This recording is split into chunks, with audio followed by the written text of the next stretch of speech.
खुदावन में आप सबको सलाम। आज का जो टॉपिक है, विषय है, वो है मसीह में।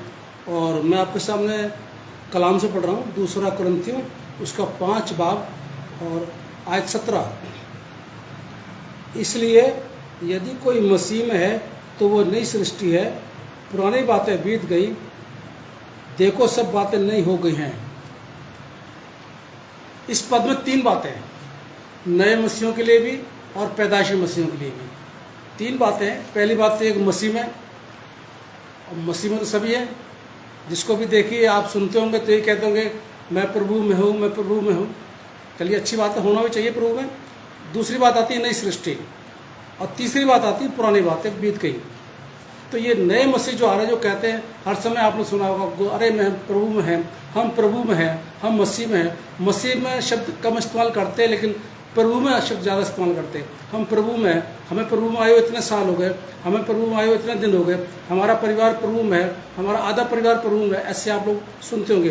तो ये अच्छी बात है, प्रभु में है, मसीह में है। लेकिन दूसरी बात आती है नई सृष्टि। या पौलुस कुरिन्थी कलीसिया को लिखता है, इसलिए अब जो मसीह में है, यानी जो प्रभु में है, वो नई सृष्टि है। अब ये क्या होता है, नए मसीहों के लिए और पैदाइशी मसीहों के लिए, दोनों की बात मैं कर रहा हूँ। क्योंकि पिछली बार मैंने आपको बताया था कि जो नए मसीह हैं वो सबके सामने का यीशु मसीह को मानेंगे या नहीं मानेंगे। आज ही वही वाली बात कर रहा हूँ, पैदाइशी मसीह और नए मसीह। नए मसीहों के पुरानी सोच, यानी जब मसीह में आ जाते हैं, जब प्रभु में आ जाते हैं, जब बोलते हैं कि हम लोग प्रभु में आ गए, तो उनके लिए है कि उनकी पुरानी सोच, उनके पुराने त्यौहार, खासतौर से उनके पुराने त्यौहार जो होते हैं, जो पहले त्यौहार मनाते थे, क्या वो त्यौहार मनाना उन्होंने बंद कर दिया अगर प्रभु में आ गए तो? फिर जैसे कि सबसे बड़ी चीज़ मूर्ति पूजा है ना। अब मूर्ति पूजा तो हो रही है, क्या वो मूर्ति पूजा कर रहे हैं? क्या मूर्ति पूजा में बैठे हुए हैं वो? तो ये सारी बातें इस नई सृष्टि जब होगी, जब पुरानी बातें, पुरानी पूजा पाठ और पुरानी सोच को हमें बदल देना है। जैसे कि आधे लोग आते हैं मसीह में और आधे नहीं आते हैं प्रभु में, तो वो लोग बैठते हैं वहाँ पर। जब वो लोग बैठते हैं तो क्या वो मसीह परिवार बैठता है? जो मसीह में आ गया है, जो प्रभु में आ गया, जो कहता है कि मैं प्रभु में हूँ, तो क्या वो पूजा पाठ में बैठता है अपने परिवार वालों के साथ में? अगर वो बैठता है तो पूरी तरह मसीह में नहीं है, और अगर नहीं बैठता तो पूरी तरह मसीह में है। यानी कहना आसान है कि हम प्रभु में हैं, और बाकी तो यह है कि हमें प्रभु में पूरी तरीके से आना पड़ेगा। ये तो है नए मसीहों की, क्या हमें पुरानी बातें, पुरानी सोच और पुरानी मूर्ति पूजा, ये त्यौहार वार जो हम मनाते थे, वो टोटली हमको बंद करने पड़ेंगे, तभी हम कह सकते हैं हम प्रभु में हैं या हम मसीह में हैं। क्योंकि और उसके बाद आता है पैदाइशी मसीह। उनके लिए भी ऐसा नहीं है कि पैदाइशी मसीह के लिए नहीं है, ये लोग भी गड़बड़ करते हैं बहुत ज़्यादा।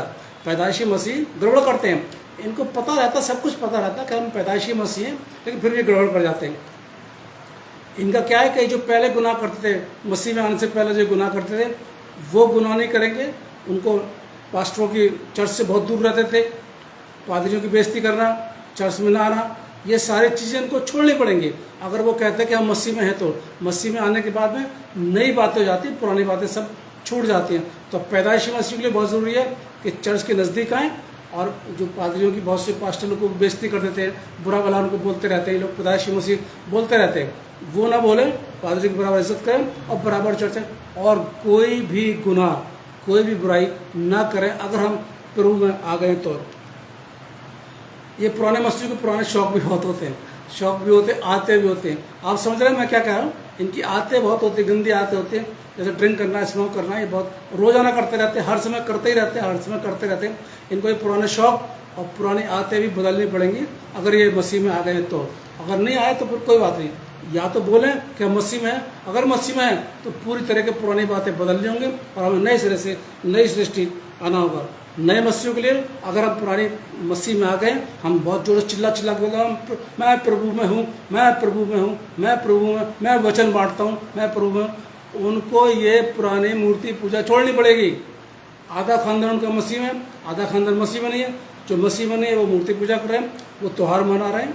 तो जब त्यौहार मना रहे हैं, वैसे त्यौहार मना रहे हैं, जो उनके त्यौहार होते हैं वो मना रहे हैं, वो भी साथ में त्यौहार मना रहे हैं, तो मसीह में आने से कोई फायदा नहीं होगा। आपको बिल्कुल निगलेक्ट करना पड़ेगा, तभी आप कह सकते हैं कि हम प्रभु में हैं, तभी हम नई सृष्टि बन सकते हैं। क्योंकि पुरानी बातें जाती रही, अब देखो सब कुछ नया हो गया।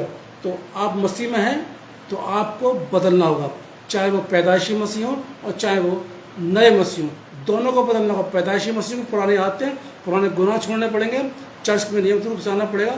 नए मसीह को पुराने त्यौहार, पुराने जो उनके शौक थे, जो पुराने काम थे, वो सब उनको छोड़ना पड़ेगा। खासतौर से मूर्ति पूजा वगैरह जो करते थे वो, उनको सब छोड़ना पड़ेगा। तभी हम कह सकते हैं कि हम प्रभु में, खुदा आप सबको बहुत बड़ी बरकत दे।